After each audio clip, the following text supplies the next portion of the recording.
Salam, selamat malam saudaraku. Selamat malam, saya menjumpai Anda melalui siaran ini. Saya menjumpai Anda melalui siaran ini di tanggal 23 bulan Oktober tahun 2022. Tanggal 23 bulan Oktober tahun 2022. Saudaraku yang seasal dengan saya, Lukas Temono dari Pulau Timor bagian barat. Yang seasal dengan saya dari Pulau Timor bagian barat, tepatnya di Kabupaten Timor Tengah Selatan Soe. Saya memberitahu daerah asal karena ini penting untuk bisa menjaga siaran agar siaran ini tetap utuh di dalam kebenaran menyampaikan berita. Saudaraku, pertama, waktu lalu saya membacakan tema yaitu benih dan tanah. Segala sesuatu yang ada di permukaan bumi, semuanya berasal dari tanah. Benih yang berasal dari tanah ditanam kembali ke tanah, sehingga bisa bertumbuh, menambah jumlah baik jiwa maupun jumlah bentuk makanan barang, yaitu 1 kilo, 1 ton, 10 ton, dan seterusnya. Itu dalam jumlah. Kalau untuk pertumbuhan penduduk, maka disebutnya jumlah jiwa. Dari satu orang menanam benih di dalam rahim istrinya, maka istrinya mengandung dan akan melahirkan seorang anak. Dari seorang anak akan kawin dan akan mengandung dan akan melahirkan seorang anak berikutnya, sehingga bertambah 2 tahun kemudian bertambah 1 jiwa, sehingga dari 1 orang menjadi banyak orang. Karena itu benih membutuhkan media untuk ditanam. Itu siaran-siaran pada waktu bulan-bulan lalu. Saudaraku, di dalam siaran-siaran tersebut ada siaran tentang dasar negara Republik Indonesia adalah Pancasila. Pancasila, sila yang pertama, ketuhanan yang Maha Esa. Di dalam ayat Alkitab orang Kristen terdapat 8 ayat Alkitab yang mencatat bahwa Tuhan pencipta langit, bumi, laut, segala isinya, Tuhan kita Esa. Terdapat 8 ayat Alkitab, yaitu di Ulangan pasal yang 6 ayat yang pertama. Dengarlah hai orang Israel, Tuhan Allah kita, Tuhan itu Esa. Yohanes pasal 17 ayat yang ketiga. Yohanes pasal 5 ayat yang ke-44. Markus pasal 12 ayat yang ke-32. Galatia pasal 3 ayat yang ke-20. Yakobus pasal 2 ayat yang ke-19. Pertama Korintus pasal 8 ayatnya yang ke-6. Pertama Korintus pasal 8 ayat yang ke-4.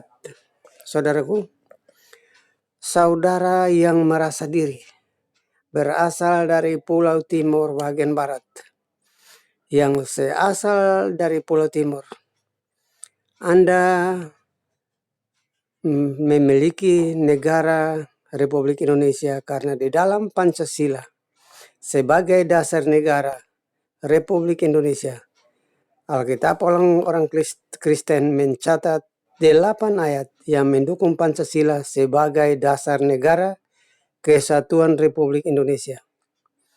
Saudaraku, di dalamnya kenapa harus ada ibadah? Ibadah adalah suatu cara untuk mendekatkan diri kepada pencipta langit, bumi, laut, dan segala isinya, yaitu Tuhan. Tuhan di dalam orang Kristen kepercayaannya disebut Yesus Kristus. Saudaraku, Yesus Kristus sebagai juru selamat dunia. Yesus Kristus pengampunan dosa. Daripadanya manusia mendapat pengampunan dosa. Itulah sebabnya saudaraku, setiap waktu, setiap saat Anda yang berasal dari Pulau Timur, seasal dengan saya, Anda perlu membaca Sumpah Pemuda, membaca Pancasila yang di dalamnya terkandung makna ketuhanan yang Maha Esa. Saudaraku, pertama Petrus pasal 1 ayat yang ke-9. Saya bacakan buat saudara. Pertama Petrus pasal 1 ayatnya yang ke-9.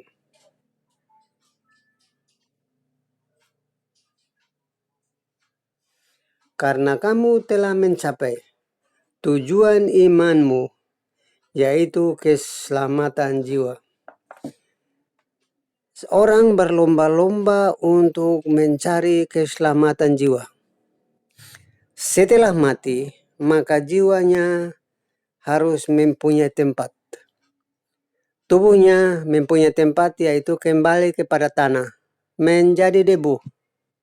Tetapi jiwanya supaya bisa memiliki tempat, maka pada saat orang itu hidup, orang itu harus menyediakan tempat buat jiwa, yaitu dengan cara beribadah kepada Tuhan pencipta langit, bumi, laut, dan segala isinya.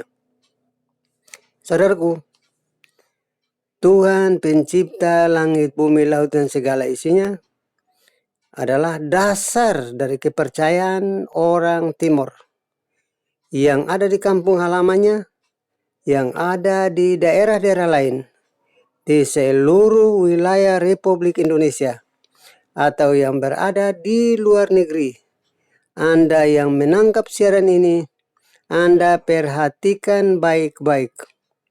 Pertama Petrus pasal yang pertama ayatnya yang ke-9. Tujuan iman mencapai kesempurnaan, yaitu keselamatan jiwa. Syaratnya banyak sekali, syaratnya segunung, berat itu syaratnya. Kita akan membacakan syaratnya sehingga Anda juga bisa mengetahui apa saja syaratnya seorang bisa mencapai tujuan keselamatan jiwa.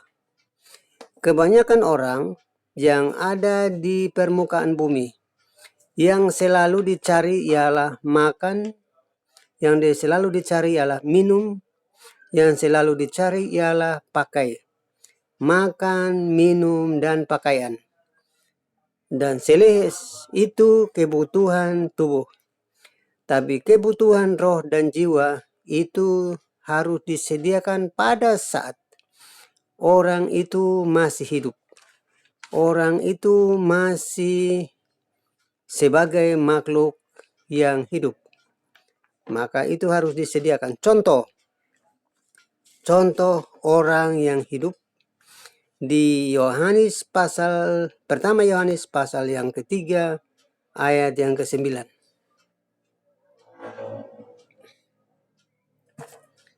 Pertama Yohanes pasal ketiga ayat yang ke-9.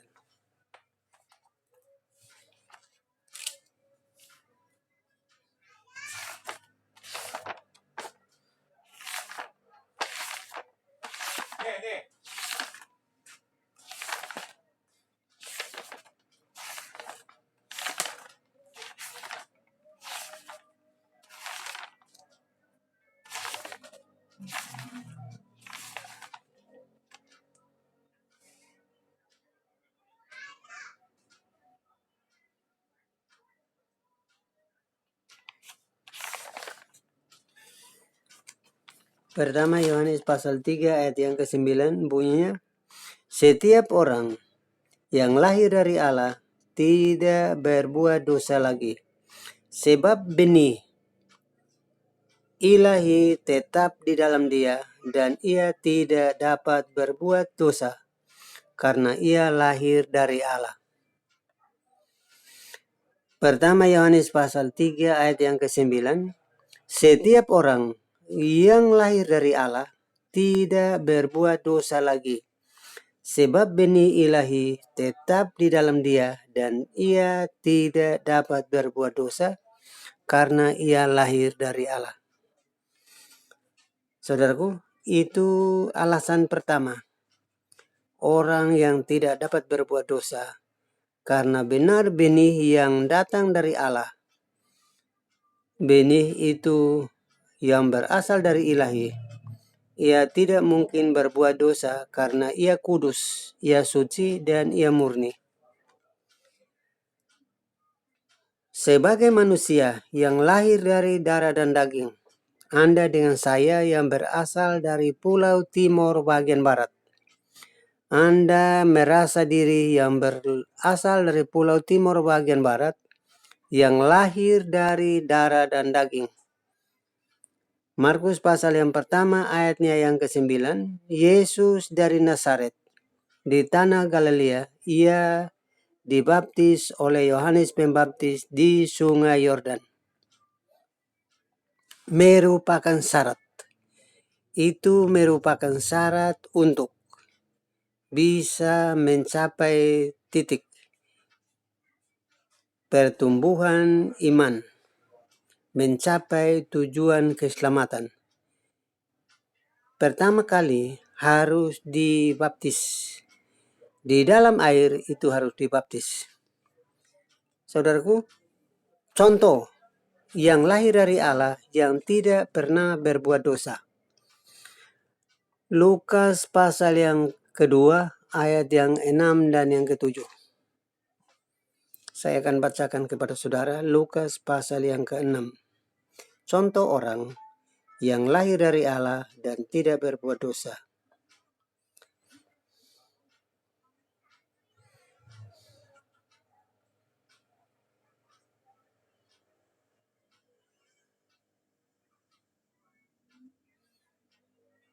Lukas pasal yang kedua ayat yang ke-6 dan yang ke-7. Ketika mereka tiba di situ, waktu bagi Maria untuk bersalin. Ayat yang ke-7. Dan ia melahirkan seorang anak laki-laki yang sulung, lalu dibungkusnya dengan kain lamping dan dibaringkannya di dalam palungan karena tidak ada tempat bagi mereka di rumah penginapan. Ayat yang ke-8. Di daerah itu ada gembala-gembala yang tinggal di padang, menjaga kawanan ternak mereka pada malam hari. Tiba-tiba berdirilah seorang malaikat Tuhan di dekat mereka. Kemuliaan Tuhan bersinar meliputi mereka dan sangat ketakutan.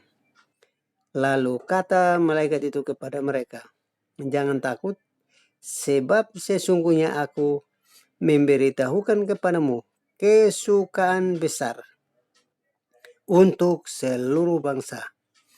Hari ini telah lahir bagimu juru selamat, yaitu Kristus Tuhan di kota Daud. Dan inilah tandanya bagimu, kamu akan menjumpai dia, seorang bayi dibungkus dengan kain lamping dan terbaring di dalam palungan.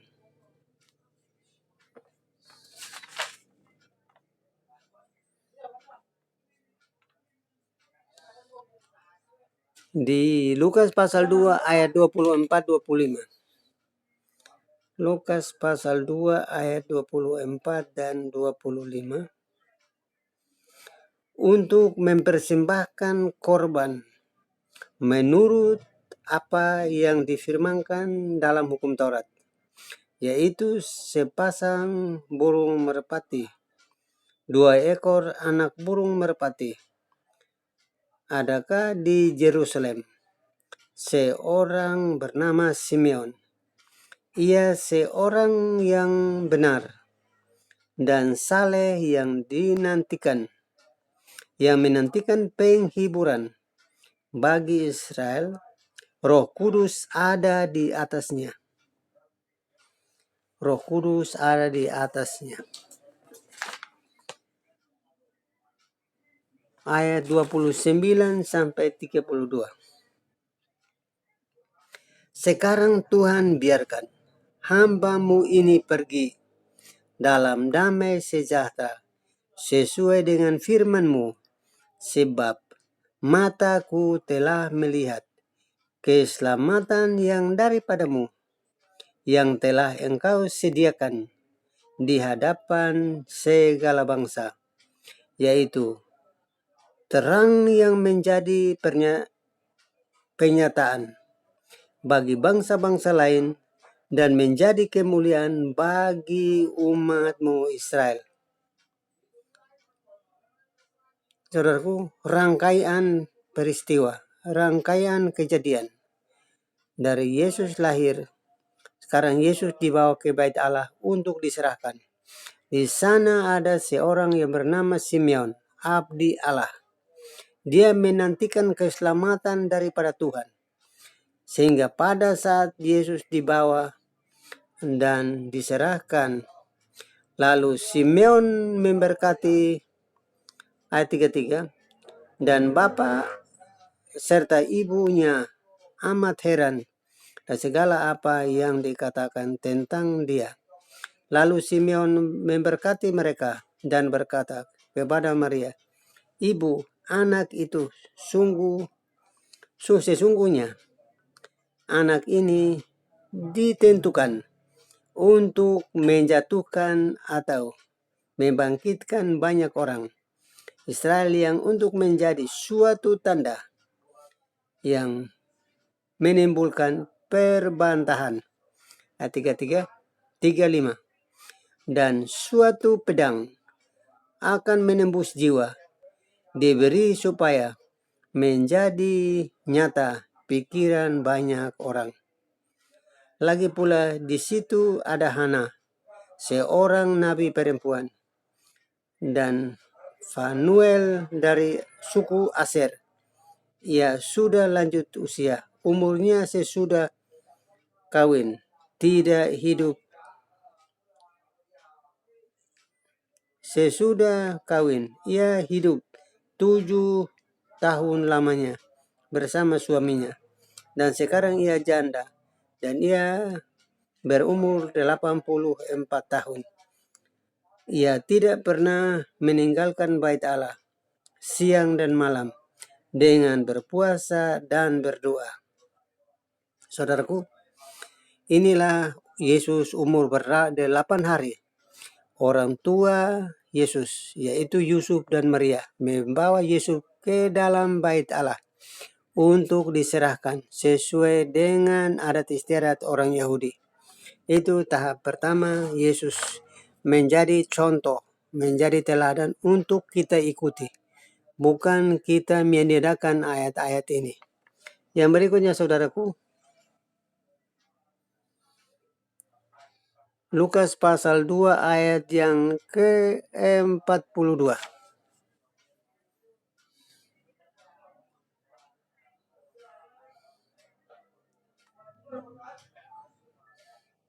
Lukas pasal 2 ayat yang ke-42. Ketika Yesus berumur 12 tahun, pergilah mereka ke Yerusalem seperti yang lazim pada hari raya itu. Sehabis hari raya, perayaan itu, ketika mereka berjalan pulang, tinggallah Yesus di Yerusalem tanpa diketahui orang tuanya. Itu dia berumur 12 tahun, saudara. Jadi ini kronologis Yesus hidup di muka bumi. Dia menjadi contoh buat kita ikutin, kita turuti. Yohanes Pembaptis adanya di Lukas pasal 3 ayat 21 dan 22.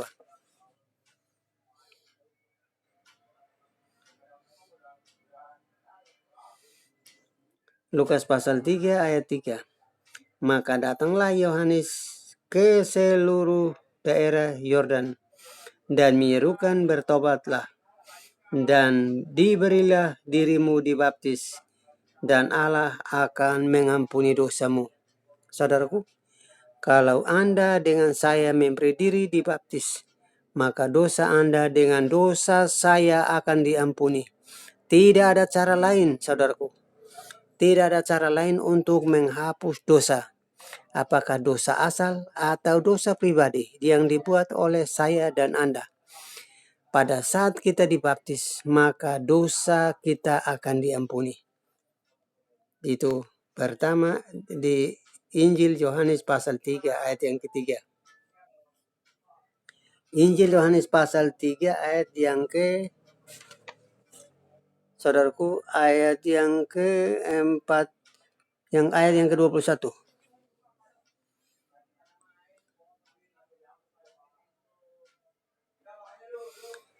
Ketika seluruh orang banyak itu telah dibaptis dan ketika Yesus juga dibaptis dan sedang berdoa, terbukalah langit, ayat 22, dan Roh Kudus dalam berupa burung merpati ke atasnya, dan terdengarlah suara dari langit, Engkaulah anakku yang kukasihi, kepadamu aku berkenan. Jadi baptisan air dan baptisan Roh Kudus itu satu paket. Pada saat Yesus dibaptis oleh Yohanes Pembaptis dan Yesus berdoa di dalam air, maka Roh Kudus turun berupa burung merpati duduk di atas kepala Yesus, dan ada suara berkata, inilah anakku yang kukasihi, kepadanya aku berkenan. Suara Bapa yang dari sorga, saudaraku. Ini urutan-urutannya. Lukas pasal 4 ayat yang ke-18.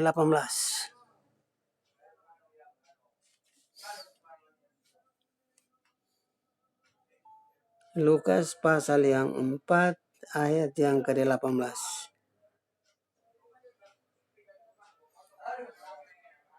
Saya bacakan buat Anda. Roh Tuhan ada padaku, oleh sebab itu telah mengurapi aku untuk menyampaikan kabar baik kepada orang-orang miskin, dan ia telah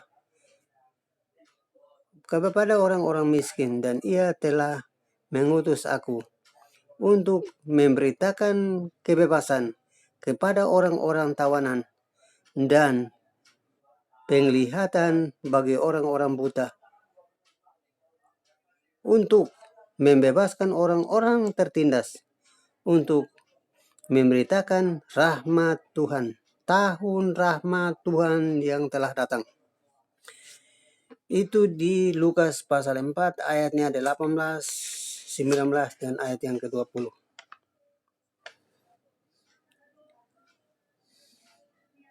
Lukas pasal 4 ayat 32.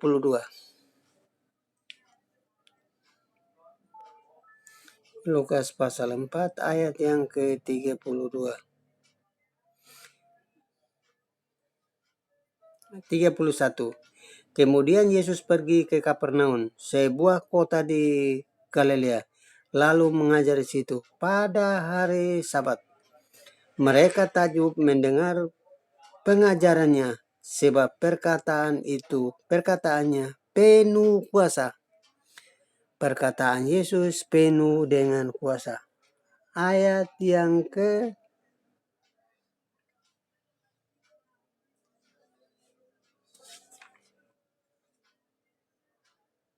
pasal 4 ayat yang ke-34.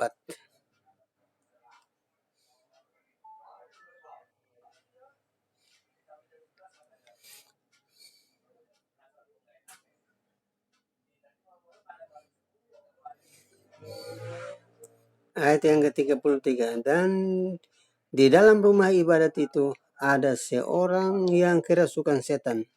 Dan ia berteriak dengan suara keras, "Hai engkau Yesus, hai engkau Yesus orang Nazaret. Hai engkau Yesus orang Nazaret, apa urusanmu dengan kami? Engkau datang hendak membinasakan kami. Aku tahu siapa engkau, yang kudus, yang dari Allah."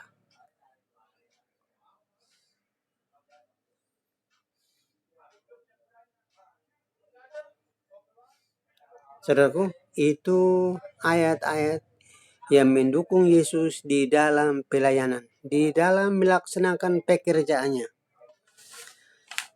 Kita naik ke atas lagi, Lukas 23 ayat yang kedua. Lukas pasal ke-23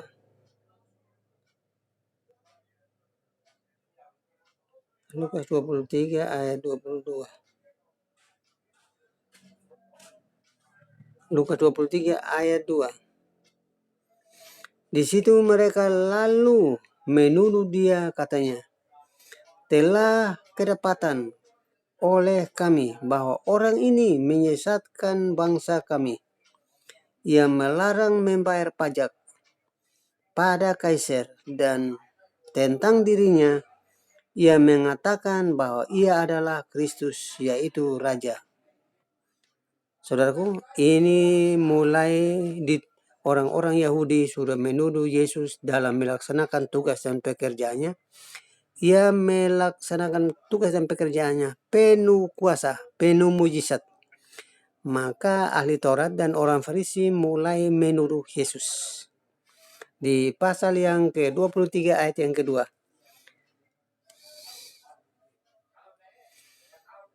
Di situ mereka mulai menuduh dia, katanya, "Telah kedapatan oleh kami bahwa orang ini menyesatkan bangsa kami. Ia melarang membayar pajak kepada kaisar, dan tentang dirinya ia mengatakan bahwa ia Mesias adalah Raja, yaitu Raja."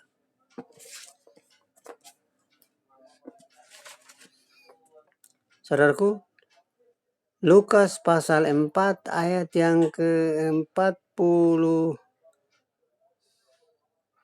Lukas 23 ayat yang ke-34. Lukas 23 ayat yang ke-34.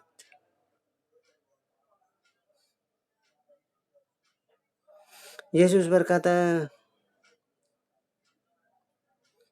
ayat 33, ketika mereka sampai ke tempat yang bernama Tengkorak, itu Yesus sudah dibawa oleh orang-orang Yahudi, oleh orang-orang Farisi ke tempat penyaliban, yaitu di suatu tempat yang namanya Bukit Tengkorak. Ayat Lukas pasal 23 ayat 33. Ketika mereka sampai ke tempat yang bernama Tengkorak, mereka menyalibkan Yesus di situ, dan juga kedua orang penjahat itu, yang satu di sebelah kanan dan yang lain di sebelah kiri. Yesus berkata, "Ya Bapa, ampunilah mereka, sebab mereka tidak tahu apa yang mereka perbuat." Lalu orang-orang itu membuat undi, membagi pakaiannya. Orang-orang Farisi dan ahli-ahli Taurat, pasukan-pasukan Roma itu sudah membuat undi untuk membagikan pakaian atau jubah Yesus yang ada dikenakan di badannya. Lukas 23 ayat yang ke-46.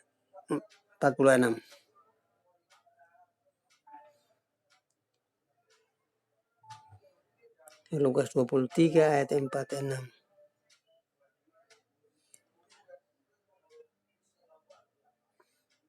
Lukas 23 ayat 46. Lalu Yesus berseru dengan suara nyaring, "Ya Bapa, ke dalam tanganmu kuserahkan nyawaku." Sesudah berkata demikian, menyerahkanlah nyawanya. Saudara, Yesus dari lahir mulai bekerja sampai disalibkan. Ia menyerahkan nyawanya hanya untuk kepada Anda dengan saya. Karena itu, Anda dengan saya dituntut hidup sama seperti Yesus hidup pada waktu itu. Ya, jangan salah Anda. Kita dituntut hidup sama seperti Yesus pada waktu hidup. Lukas pasal 24 ayat 1 sampai yang kelima.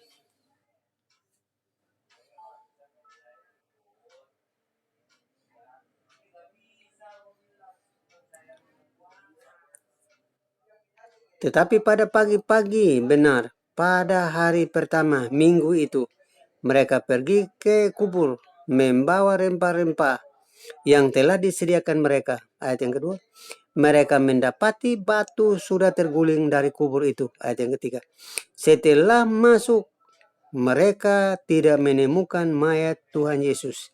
Ayat yang keempat, sementara mereka berdiri termangu-mangu karena hal itu, tiba-tiba dua orang malaikat dekat mereka memakai pakaian yang berkilauan. Ayat 5, mereka sangat ketakutan dan menundukkan kepala. Tetapi kedua orang itu berkata kepada mereka, mengapa kamu mencari dia yang hidup di antara orang mati?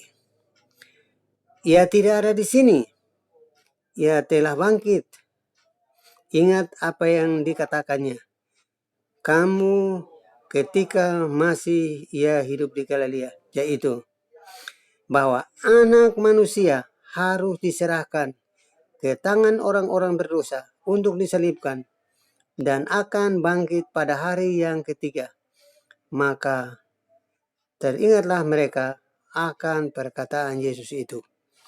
Saudaraku, Yesus lahir, bekerja, dan sampai disalibkan, mati, turun ke dalam kerajaan maut. Pada hari yang ketiga, ia bangkit dari antara orang mati. Selama 40 hari, ia menampakkan diri kepada murid-muridnya. Lukas pasal 24 ayat 1 sampai ke 5 tadi saya sudah sempat bacakan. Matius pasal 28 ayat 1 sampai 7.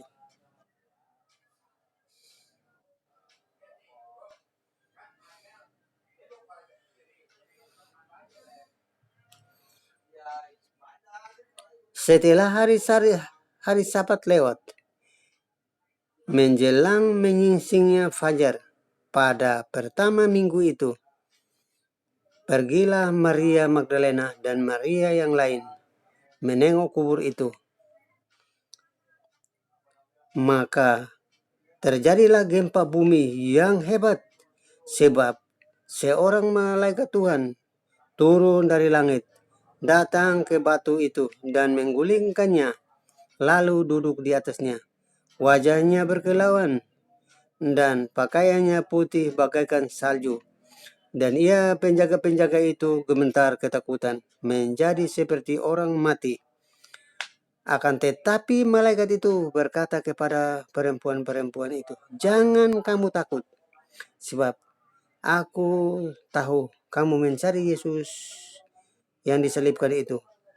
Ia tidak ada di sini, sebab ia telah bangkit, sama seperti yang telah dikatakannya.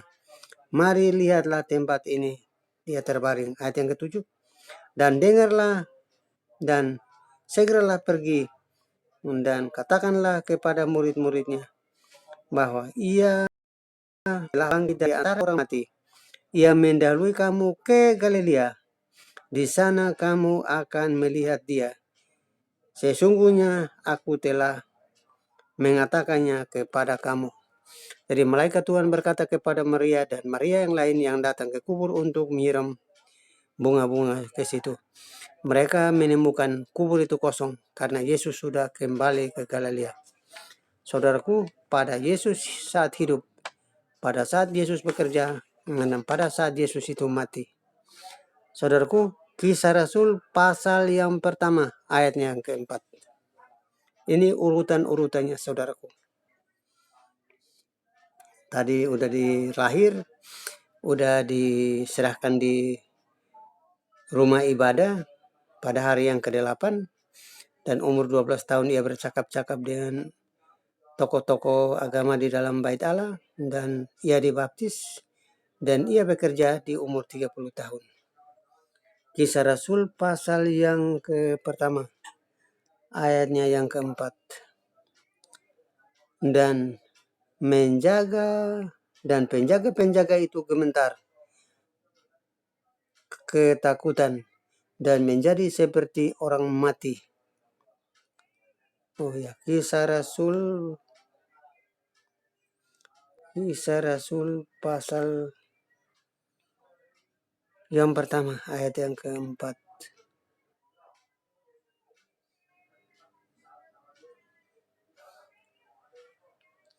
Tetapi di antara orang-orang yang mendengar ajaran itu, banyak yang menjadi percaya, sehingga jumlah mereka menjadi kira-kira 5.000 orang. Pada keesokan harinya, pemimpin-pemimpin Yahudi serta tua-tua dan ahli-ahli Taurat mengadakan sidang di Yerusalem. Dan imam-imam besar Hamas, Kayafas, Yohanes, dan Alexander, dan semua orang lain yang termasuk keturunan imam besar. Lalu Petrus dan Yohanes dihadapkan ke sidang itu dan mulai diperiksa dengan pertanyaan ini. Dengan kuasa manakah? Atau di dalam nama siapa kamu bertindak demikian? Maka jawab Petrus dengan penuh Roh Kudus, hai pemimpin-pemimpin umat dan tua-tua, jika kami sedang diperiksa karena suatu kebajikan kepada seorang yang sakit, harus menerangkan dengan kuasa manakah orang itu disembuhkan. Maka ketahuilah oleh sekalian dan oleh seluruh umat Israel bahwa dalam nama Yesus Kristus, orang Nazaret, kamu salibkan telah dibangkitkan Allah dari antara orang mati, bahwa karena Yesus itulah orang ini berdiri dengan sehat di depan kamu. Ayat yang ke-12, Yesus adalah batu yang dibuang oleh tukang-tukang bangunan, yaitu kamu sendiri. Namun ia telah menjadi batu penjuru. Ayat yang ke-12, dan keselamatan tidak ada di dalam siapapun selain di dalam Dia. Sebab di bawah kolong langit ini tidak ada nama lain yang diberikan kepada manusia olehnya dapat diselamatkan. Itulah saudaraku, ayat yang ke-12. Di bawah kolong langit ini tidak ada nama lain yang diselamatkan hanya dari Yesus, yaitu yang tadi saya sampaikan kepada Anda. Di pertama Petrus pasal yang pertama ayatnya yang ke-9, yaitu keselamatan jiwa. Anda sudah selamat karena makan nasi, makan daging, makan sayur. Anda tidak mati karena kelaparan. Tapi jiwa Anda tidak Anda menyediakan tempat, maka jiwa Anda akan binasa. Itulah sebabnya siaran ini saya sampaikan kepada Anda. Kisah Rasul pasal yang pertama, ayatnya yang ke-12 tadi. Saya bacakan ulang buat saudara. Dan keselamatan tidak ada di dalam siapapun, juga selain di dalam Dia. Sebab di bawah kolong langit ini tidak ada nama lain yang diberikan kepada manusia yang olehnya kita dapat diselamatkan. Jadi keselamatan ini adalah keselamatan jiwa. Anda kalau keselamatan tubuh, orang yang tidak sembahyang pun, ia bisa makan, ia bisa minum, punya rumah, punya pesawat, punya kapal laut, punya harta benda banyak. Itu orang tidak mengenal Tuhan, tidak pernah berdoa sekalipun.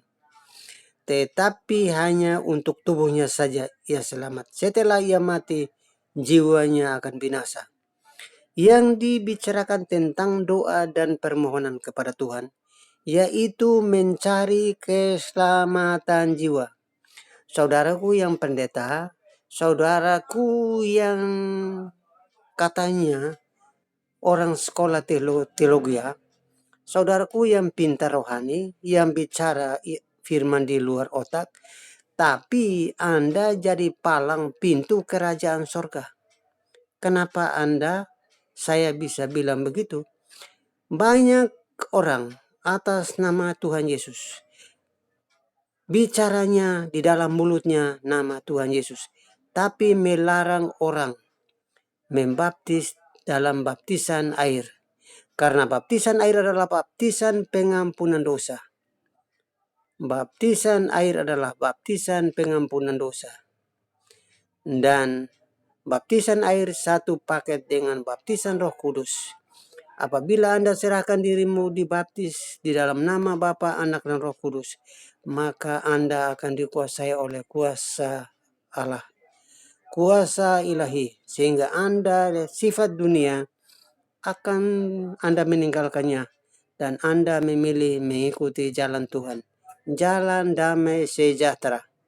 Itulah sebabnya saudaraku, dari kesaksian ini, dari tadi Yesus lahir, 8 hari dia harus diserahkan. 12 tahun dia sudah bercakap-cakap di rumah ibadah. Ia dibaptis. Dan pada saat Yesus dibaptis oleh Yohanes Pembaptis, pada saat ia berdoa di dalam air, seekor burung merpati duduk di atas kepalanya. Dan suara terdengar dari surga, inilah anakku yang kukasihi, kepadanya aku berkenan. Anda sebagai pendeta melarang orang baptis selam. Anda sebagai pendeta tidak jujur dengan jemaat. Ada orang mendapat karunia Roh Kudus. Anda melarang orang-orang yang memiliki karunia Roh Kudus. Maka Anda adalah penyesat. Anda adalah penyesatan yang sangat luar biasa, yang menyesatkan umatnya. Di dalam kuasa Allah, di dalam kuasa Allah, di dalam nama Yesus, kuasa Allah telah dinyatakan. Karena karunia-karunia yang diberikan Tuhan bermanfaat untuk mengadakan mujizat, untuk menyembuhkan orang, untuk mengajar. Tetapi kalau Anda melarang orang untuk menerima kuasa Allah, kuasa Roh Kudus, maka Anda adalah penyesat sendiri. Kalau Anda jadi pendeta, Anda adalah penyesat. Anda tidak terus terang kepada jemaat, memberikan keterangan kepada jemaat bahwa jalan menuju ke sorga adalah jalan keselamatan jiwa. Bukan jalan makan dan minum, bukan jalan cari beras, bukan jalan cari uang. Jalan ke sorga adalah jalan keselamatan jiwa. Karena itu Anda harus berterus terang kepada jemaat, memberitakan Injil. Matius pasal 28 ayat 19 dan ke-20. Pergilah kamu ke seluruh dunia, sampaikanlah Injil kerajaan Allah. Dan apabila mereka menerima kamu, maka baptislah mereka di dalam nama Bapa, Anak, dan Roh Kudus. Saudaraku, inilah amanat agung. Kalau kamu pendeta yang keliling dunia, naik pesawat turun pesawat, dan menyesatkan banyak orang dengan melarang orang tidak boleh membaptis selam, karena baptis selam adalah baptisan pengampunan dosa. Anda melarang orang, maka Anda jadi palang pintu masuk ke dalam kerajaan Allah. Itulah sebabnya saudaraku, saya membacakan ayat-ayat ini supaya menjadi tanda mana yang sebagai hamba Tuhan, mana anak-anak terang dan mana anak-anak iblis. Saya baca ulang lagi saudaraku. Pertama Yohanes pasal 3 ayat yang ke-10.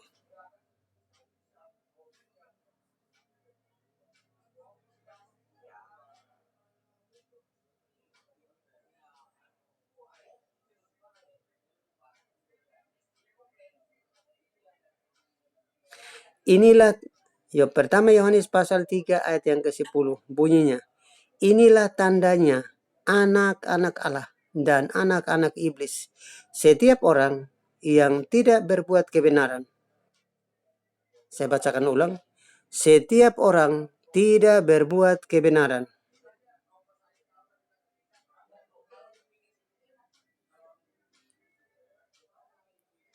Inilah tandanya anak-anak Allah dan anak-anak iblis, yaitu setiap orang tidak berbuat kebenaran, ia tidak berasal dari Allah.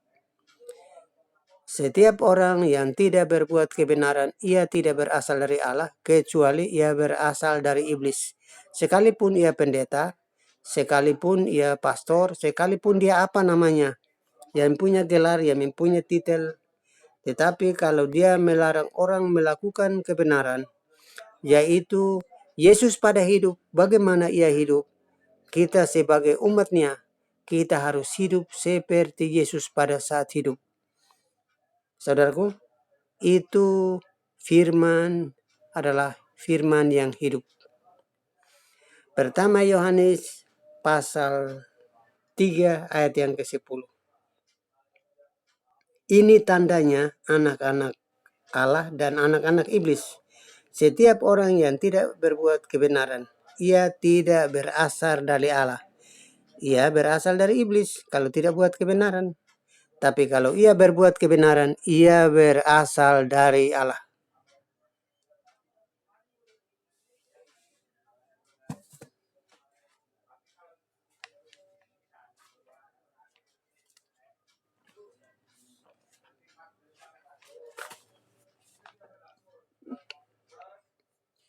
Tadi Matius pasal 28 ayat 19 yang ke-20. Pergilah kamu ke seluruh dunia, sampaikanlah Injil kerajaan Allah. Anda dengan saya jalan ke seluruh dunia. Harus menjadi tanda, menjadi ciri. Kedua Korintus pasal 3 ayat yang ketiga. Karena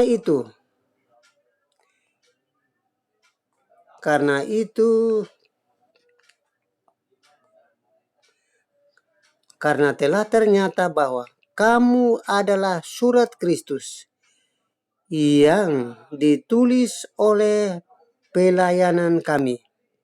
Ditulis bukan dengan tinta, tetapi dengan roh dari Allah yang hidup, dan bukan pada loh-loh batu, melainkan pada loh-loh daging, yaitu di dalam hati manusia.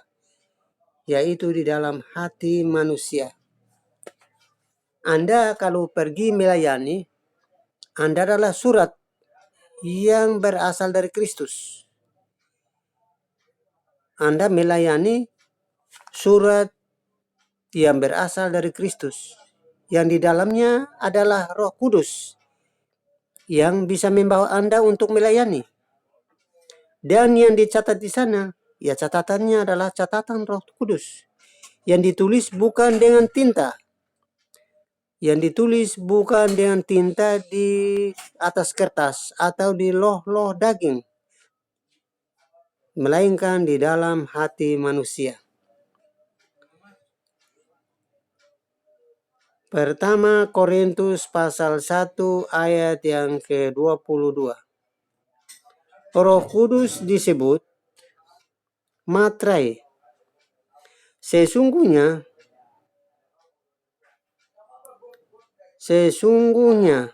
jaminan di dalam hati orang Kristen.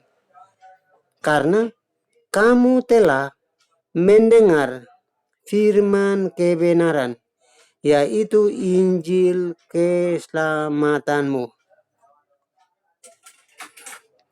Kedua Korintus pasal pertama ayatnya yang ke-22. 2 Korintus pasal pertama ayat yang ke-22. Roh Kudus disebut matrai. Sesungguhnya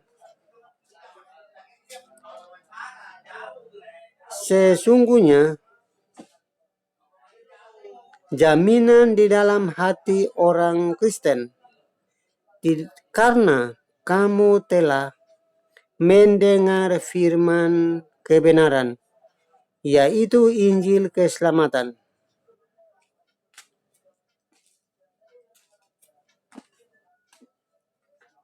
2 Korintus pasal 1 ayat yang ke-22. Materai atau tanda. Materai atau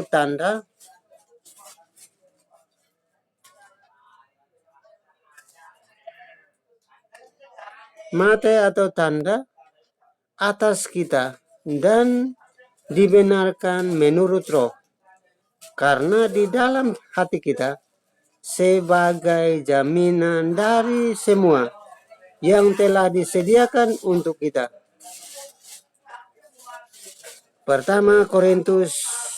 Kedua Korintus pasal pertama ayat yang ke-22. Memateraikan tanda miliknya atas kita. Saya ulangi.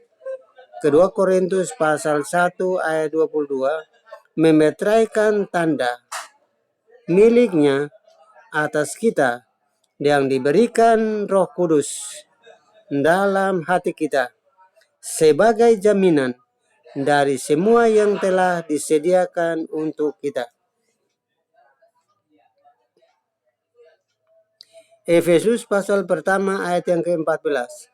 Dan Roh Kuduslah jaminan bagian hidup kita sebagai sampai kita peroleh seluruhnya, yaitu sampai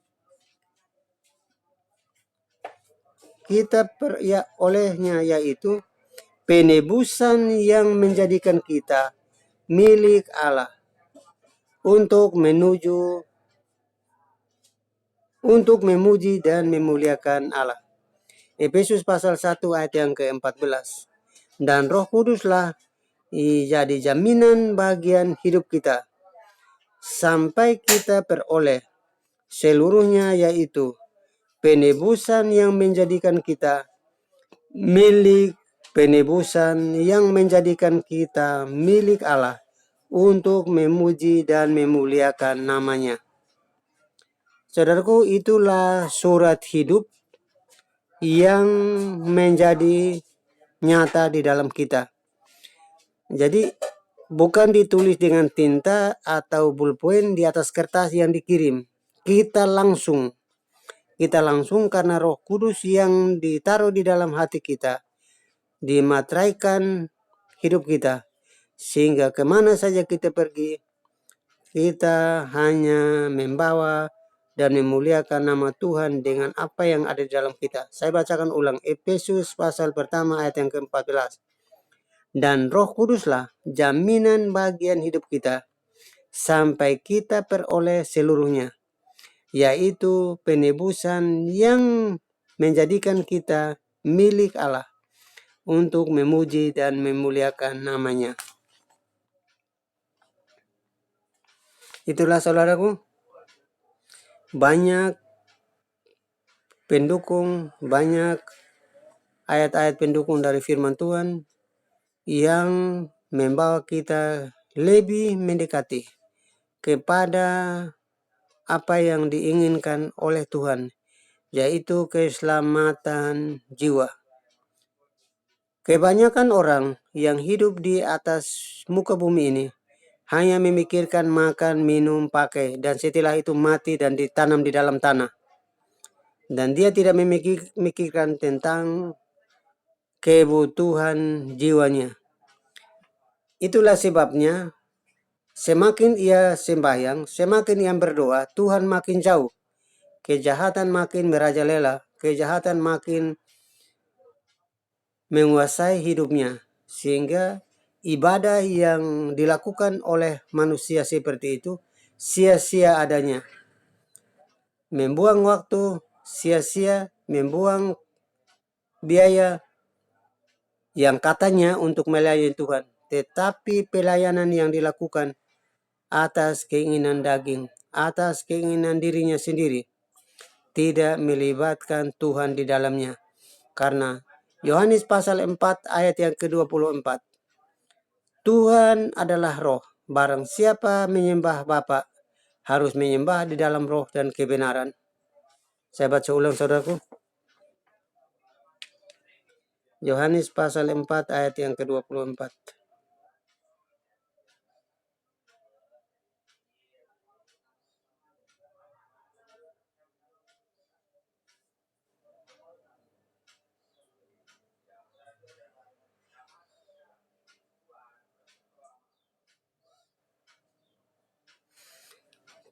Yohanes pasal 4 ayat yang ke-24. Allah itu roh.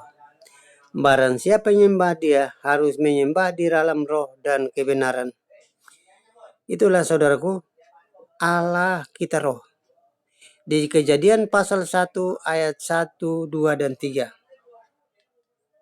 Allah kita roh. Kita menyembah, harus menyembah di dalam roh dan kebenaran.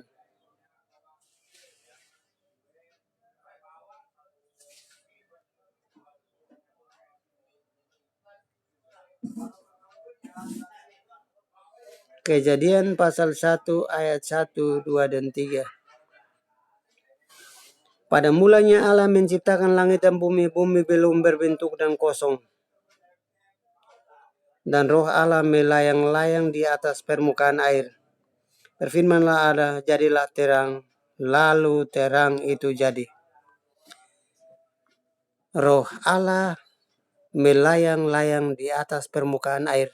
Saudaraku, firman Allah telah menjadi manusia. Yohanes pasal 1 ayat 1, 2, dan 3.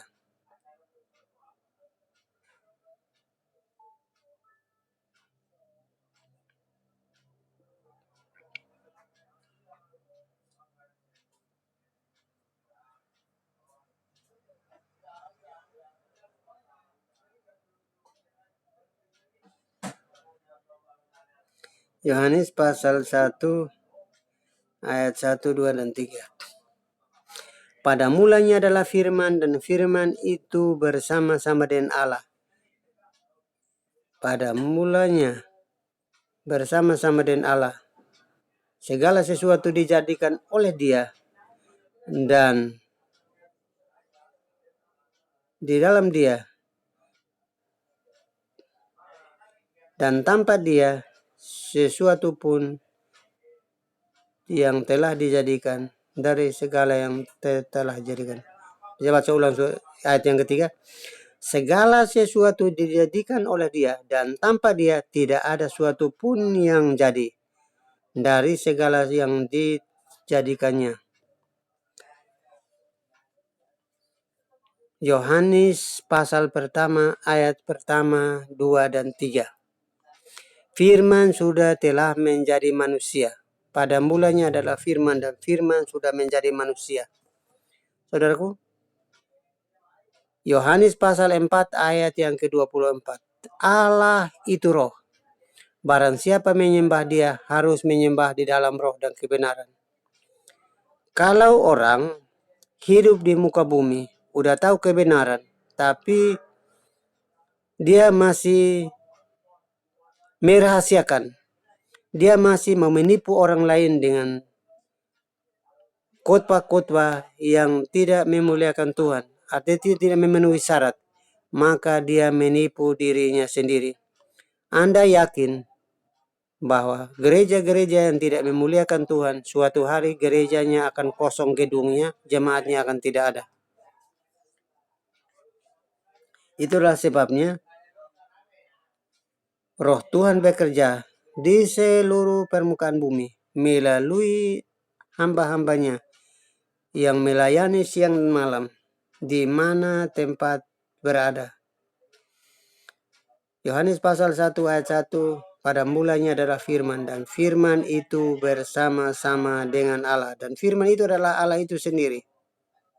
Dan firman itu adalah Allah itu sendiri.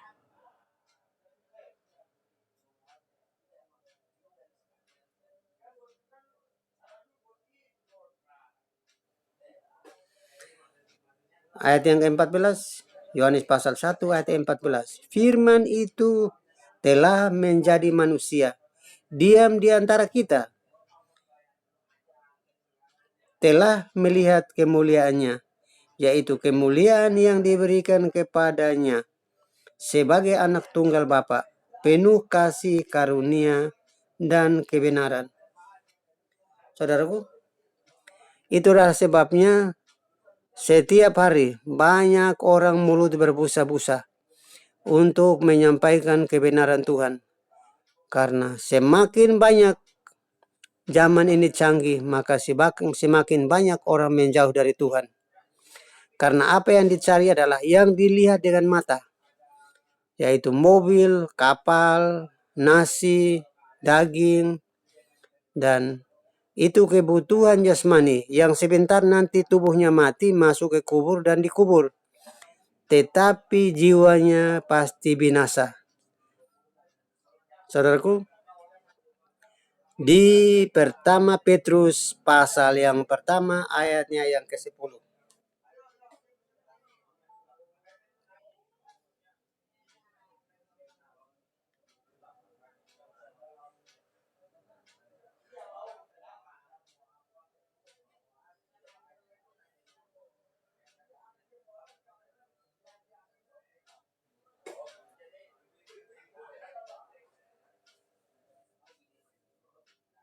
Ayat yang ke-9.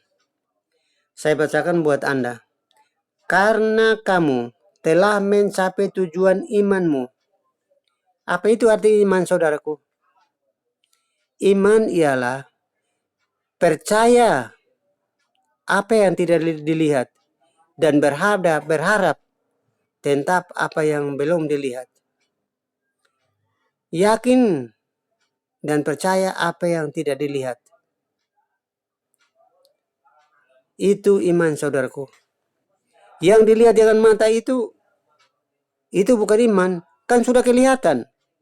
Yang tidak kelihatan itu yang kita harus imani, yaitu keselamatan jiwa. Kalau tubuh ini kan dilihat, makan daging, anak umur 1 tahun, makan nasi, nanti dia tambah 2 tahun, besar, sampai 10 tahun dia makin besar sekolah, sampai SMA 18 tahun. Itu yang dilihat. Yang tidak dilihat adalah jiwa. Jiwa itu yang terkandung di dalam tubuh. Di dalam tubuh manusia ada tubuh jasmani, ada tubuh rohani. Tubuh jasmani ini mati, masuk ke dalam tanah. Tubuh jasmani adalah tubuh yang menantikan kedatangan Tuhan yang kedua kali. Itu tubuh rohani. Kalau tubuh jasmani ya mati, masuk ke dalam tanah. Tubuh rohani inilah yang disediakan tempatnya, mulai dari saat belum sakit. Nanti kalau sakit baru teriak. Masih sehat itu tidak tahu di mana ada Tuhan. Itulah saudara, supaya bisa membedakan mana tubuh jasmani dan mana tubuh rohani. Keselamatan jiwa ada di tubuh rohani. Keselamatan jiwa ada di dalam tubuh rohani. Sedangkan tubuh jasmani adalah yang kelihatan, yang tiap hari makan nasi, jagung, daging, itu tubuh jasmani. Itu mati, masuk ke dalam tanah, dimakan cacing. Tetapi tubuh rohani, itu yang dinantikan. Yang tiap hari ke gereja, yang berdoa. Yang berdoa itu yang tubuh rohaninya, bukan tubuh jasmani.